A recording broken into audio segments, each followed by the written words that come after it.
Hey everybody, I'm Joe DeGanzik, and this is Smarter Home Life, the final Q&A of 2018. There were not that many questions that came in for November, so I just thought I'm just going to combine the last 2 months of the year, and here we are. It has been an interesting 2018 for the smart home, not super crazy exciting. We're pretty cool. I've just put out some content, or will be, I don't know what the sequence of posting them is going to be, about kind of wrapping up 2018 and looking to 2019, so you can check that stuff out. If you have questions on the smart home and you would like to get on the show, it sounds like it's like The Price is Right. Come on down. Send in your questions to Smarter Home. Go to smarterhomehelp.com. That'll get you to the form, and then you can send them in from there. And also, if you've got consulting questions in terms of if you have a really vexing project or something kind of really big smart home challenge, I love to help with those too, and I do real-time consulting via video chat. So all kinds of solutions, all kinds of ways, and the most interesting questions wind up on this show. So without further ado, let's get to the first one. The first question comes in from Michael, and I'm going to kind of condense it a little bit because there was a lot to it, and there eventually was kind of boiled down to one topic. So Michael has a personal care attendant, and he actually rents a room from her as well. And her daughter and son-in-law have Echo devices because he bought them the Echo devices. And so my initial thought had been, all right, you want to use the Echo devices with the smart lock that I'm going to mention in the next paragraph. My question is, I want her to be able to use the smart lock on the door. Is that possible? And he was talking about, getting the app downloaded to her phone and having challenges because the password was wrong and so forth and so on, where one of the challenges was actually solved because she had trouble entering the key, the code onto the front of the lock. This is a smart lock that has one of those LCD panels on the front of it that you can enter codes into. So she was able to do that. So that solved part of the problem. But he also wanted to know, he said he has a SmartThings hub, and that's how the lock was connected. This is a Z-Wave lock, if I'm not mistaken. I think a Kwikset or a Schlage. And anyways, he was having trouble trying to figure out, well, how do I get access? Do I give her the main password or whatnot? So one of the benefits, with smart locks that have their own apps, such as August, or if your smart lock is connected to, say, your SmartThings system or another smart home hub, yes, you can share access to it. And that's an important part of the smart home is, in this situation, I think you would always want that access to be shared. But in other situations, of course, with, say, smart locks in general, you can share access to people who might need to come and go once a month, like a cleaning service, or someone who may need to come fix something like a maintenance crew. You can give them access temporarily, or if you have remote access, you can kind of just buzz them in. And those are wonderful features of these devices. But specifically with SmartThings, there is a way to do it in terms of sharing access, and it's done through the More tab. This is on the classic SmartThings app. The More tab at the bottom, basically the bottom right. Once you go there, you go to manage users, you tap the plus sign, and then you follow the instructions to add a new user, usually by email address. And that makes it so that they get an invite. You can give them a different level of access, that they don't control the entire smart home hub, that they can simply utilize those devices. So that was kind of the answer, I think. And obviously with one of the challenges with smart devices or smart speakers and, say, smart locks, for this, continuing this example, you may or may not be able to control it in terms of unlocking it. You may have to actually say an additional PIN code for an extra layer of security, or you may simply be able to get the status of it or lock it. But since smart speakers, Google and Amazon do have a certain level of, I'll call it voice print, but it's really not authentication, because it's just designed to give you some personalized information based on you training your own voice with those systems. We're not at the point where Apple has Siri locked down so you can train it to your voice and it won't respond to anyone else's. Smart speakers generally respond to everybody's voice because they want it to be a social experience. And as we all know, if I say that wrong phrase, everyone gets pissed off because the devices respond. So anyways, sharing access and using that on a smart speaker probably shouldn't be a problem. I know in the Google world, the Google world will not support unlocking devices, even with a screen. I tried it on the Google Home Hub, and it wouldn't do the August unlock. It would give me the status, but it wouldn't practically do anything else. On the Amazon side, you do have more functionality, and that could also depend on different factors on the lock itself. But I'm going to move on from there. Thank you, Michael, for your question. I'm glad that your personal care person was able to get things figured out and that you've moved past that. So let's move on to the next question, and that one comes in from Elmer. And this is on the FireCube TV. I've talked about that and reviewed that product. So there's the little square that has basically an Echo built in and all the IR functionality, so it can control your various media devices in your TV, and it's a Fire TV streaming device as well. I purchased the FireCube TV for my living room. I also have an Echo Show in the same room. How do I use the Cube to change channels without the HDMI inputs on the TV? Or can you make a video to show how those devices can exist in the same room? Well, the short answer is that the Cube is kind of locked. Like all of the functionality to change inputs and to voice command, to bring up, your favorite series on Netflix or change the volume. All of that is kind of sandboxed into the Fire TV Cube.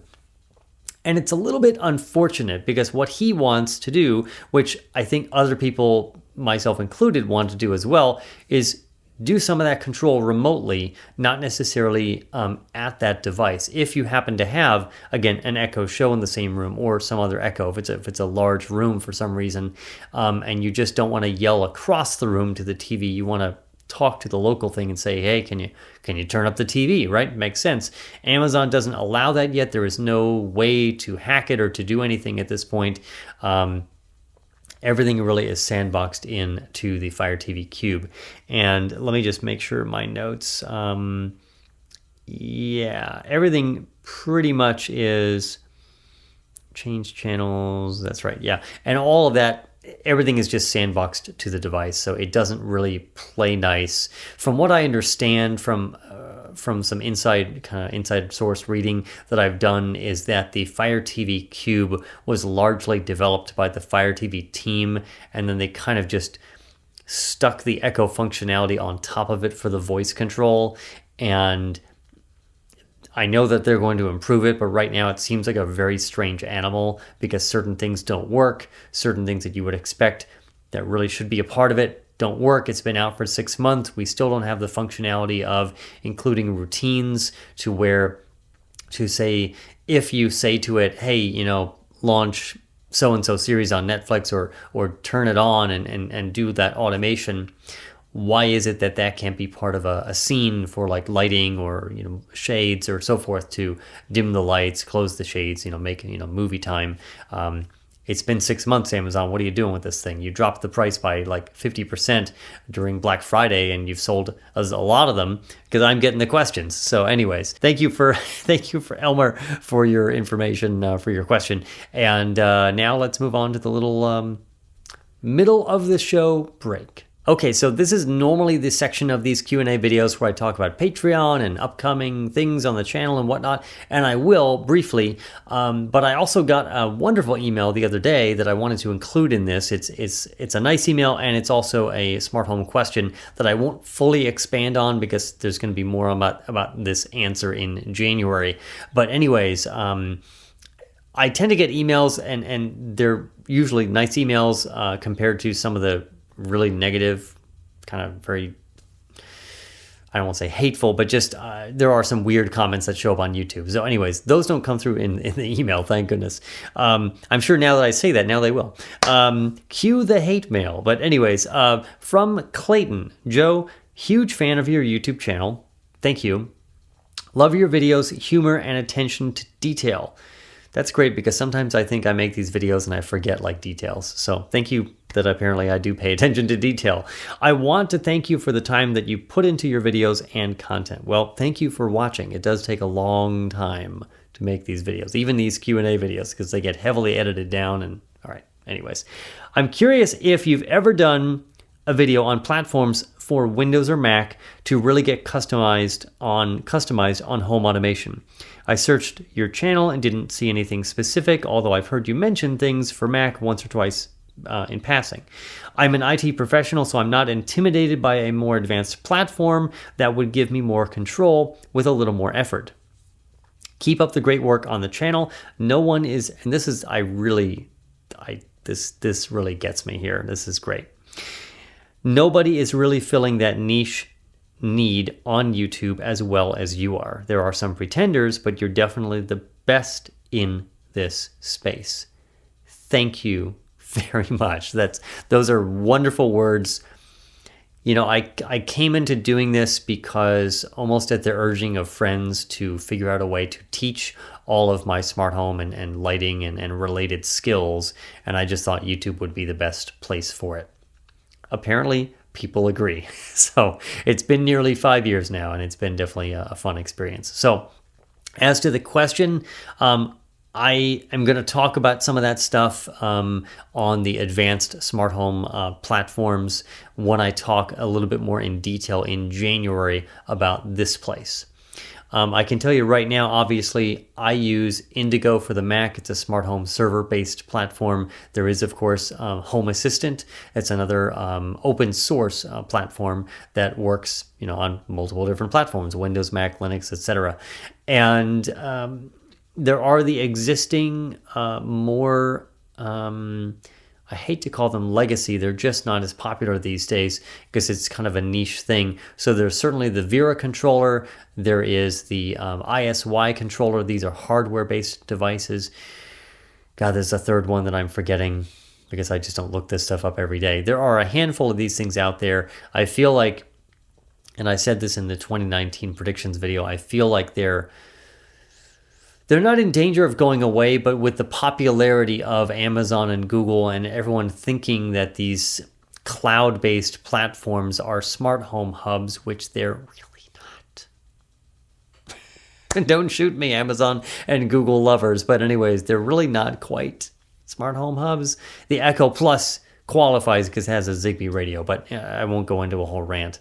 I feel like some of these less popular but far more powerful platforms are going to become a niche again, where I feel like over the past couple of years they were kind of experiencing a renaissance. But anyways, more on the automation and the advanced stuff of this place and how it's all done in the upcoming series, which leads me to talk about January, which leads me to talk about the rest of the stuff. So Patreon, I mentioned that. Thank you to the people who support the show. We've got a handful of people, a good amount. I think actually it's more like 25 or 30 people who support the show on Patreon. It does help to pay the bills. It does help to buy products now and again. It helps to just fix things when they break. Patreon is a crowdfunding platform that's on a regular basis. Think of it as a recurring Kickstarter type thing, to where people basically pledge a buck or two a month, and it helps out the show. There you go. It's pretty simple. Patreon.com/smarterhomelife. And to everyone who has been contributing for several years or several months, thank you very much. It's been a great 2018. CES, I'm not going to CES this year. I think it's going to be a little bit of a dud. As I say that and we put the asterisk up on the screen like my 2019 predictions video, I could be proven completely wrong. I do have some people, some friends of mine in the tech world who will be there, and they're going to give me some little hints and information based on what's going on and what they see, and I'll be using existing coverage that's out there to give you kind of a rounded, a nice, well-rounded view of the smart home at CES. I think you're going to see a lot of gimmicky and I hate to use this word or phrase, Me Too products that everyone is just rounding out their product lines to compete with everyone else to say, hey, we've got that thing too.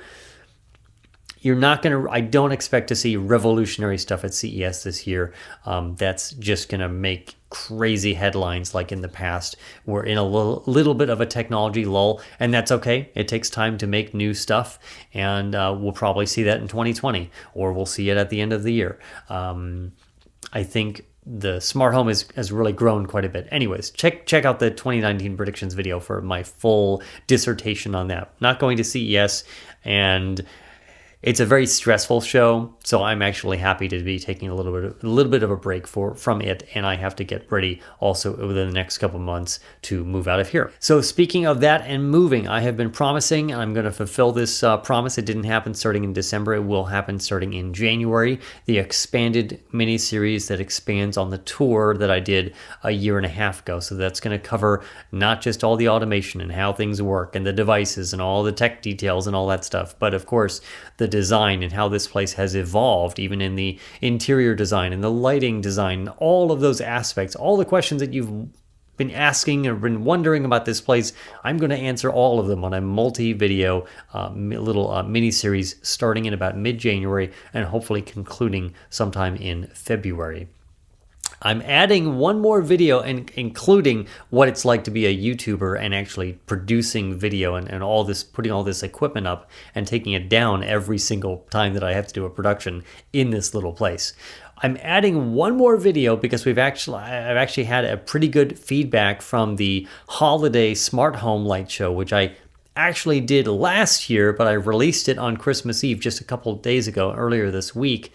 And once I had edited it down and I felt better about it being more exciting and actually interesting, I said, all right, I'll release it. I'll release it publicly. Originally, it was only supposed to go to the patrons as kind of a bonus and thank you to them. But I said, all right, it's going to go to everybody. And everyone kind of loved it. So I'm going to include the whole technical explanation on how that whole thing came to be and why I used to do those shows.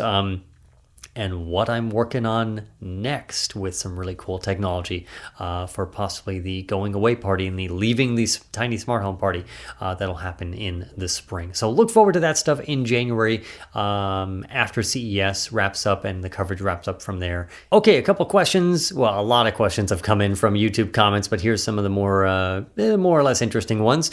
This is from user ALK3R0. Talking about Echo devices. Basically, the moral of the story on this one is talking about Echo devices and the Alexa calling feature. I've made a couple of videos about it in terms of the calling and the drop-in and the actual phone calling as well, where you can actually make real phone calls outbound, and then if you've got that special phone line adapter thing, you can get them inbound to your Echo devices as well. So the person was asking, is the call, he said, let's see, I realized my iPhone was off because it was running out of battery, but the person I called was there all the time. My question is, did the call go through my Wi-Fi, or was it using the data plan from the phone or something else? As always, thank you for your time in your videos. Thank you for your kind words. The answer is it goes through your Wi-Fi. Everything that is involved with the Alexa communication. One day we're not going to have to whisper that word. Amazon, please fix this.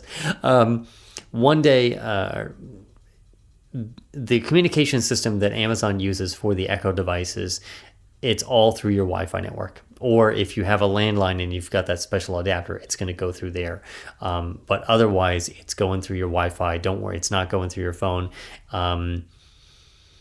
It's not even going through your phone I don't know why you would do this. I guess you could make a phone call from the Lady A app on your phone, but that would be silly.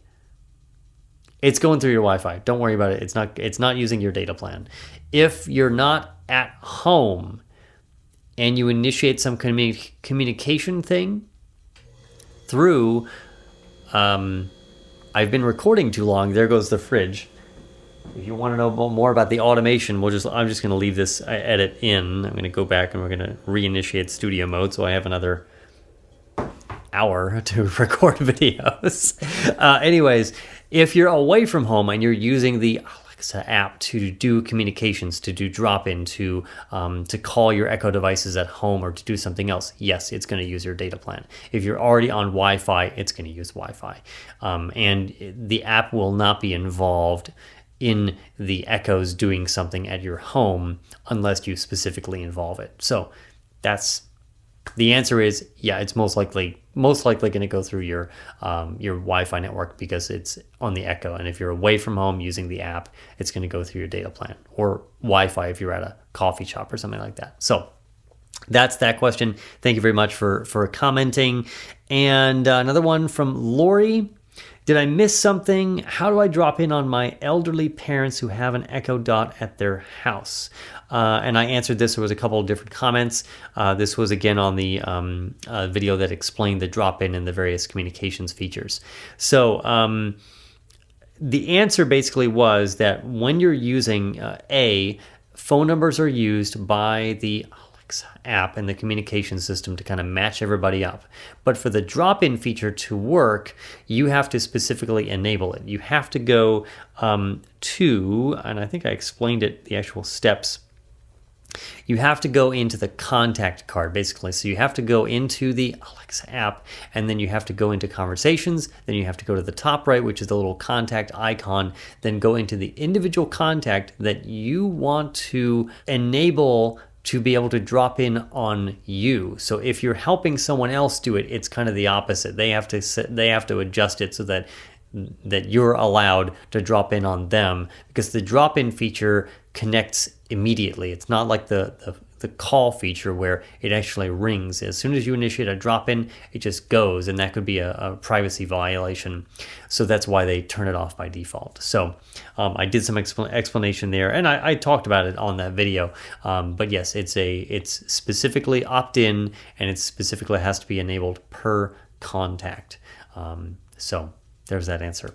From Len, how can I get the Cube to change from Amazon TV to cable? Like to basically change it from the Amazon Fire TV system to the cable box. That's my only issue with this. Thanks for your help. This is actually fairly easy, and I like what they had done with this. So because they did a lot of work getting the Fire TV Cube to recognize things automatically based on what's plugged in, when it does the recognition of what's on your TV, and whether that is through the HDMI, whether it does it through the infrared testing, they did a lot of that work, and the setup process is really, really smooth. Once it identifies all those different things, or it as best as it can, it will label those things. It will label the ports that it finds on your TV, the HDMI ports. Like for me, I have an Apple TV on HDMI 1, I have my Google Chromecast on HDMI 2, and I have the Fire TV Cube on HDMI 3, and I have nothing because HDMI 4 is as an aux input. But it found the Apple TV automatically, and it labeled the port Apple TV, even though it is HDMI 1, and it created that voice command for me that I can say, hey, wake word, switch to Apple TV. So for Len, you can do the same thing, assuming that it found that your cable box was plugged in, and it found a cable box and it labeled it cable. You could say, hey, wake word, Alexa, whatever, switch to cable TV or switch to cable box, whatever it suggested. And you go into basically the settings. It's buried under a couple different menus within the Fire TV. I believe it's under setup and device setup, and then you can look at the various ports at what is plugged in to the TV that it found, and then you can adjust those names if they don't match with what you would like to say. So for what it isn't capable of yet, Amazon did some really good work to do this auto identification. The setup process I was really impressed by. I have a whole review video on the Fire TV. There's the answer. Those are the questions. That is a wrap for 2018. Thank you to everyone for coming back to Smarter Home Life. I know I kind of had to put the thing on hold earlier this year because of different life changes and career changes or whatever. There will probably be, at some point, there will be a lull in content as we get into the spring and as I get prepared to move and figure out where I'm going to move, because if I move to a place that's not really that cool to show off, I may not be doing as many, kind of high profile videos that can show off a place. It may turn into more how-to content. Thank you for watching. Thank you for being part of the Smarter Home Life audience and family, so to speak, in 2018 and for the nearly 5 years that it's been around. So I think with all that, I'm going to wrap it up. Basically, the next major video that will come out will be around CES time, and I'll look forward to seeing you then. So otherwise, have a wonderful and safe new year, and I'll see you in 2019.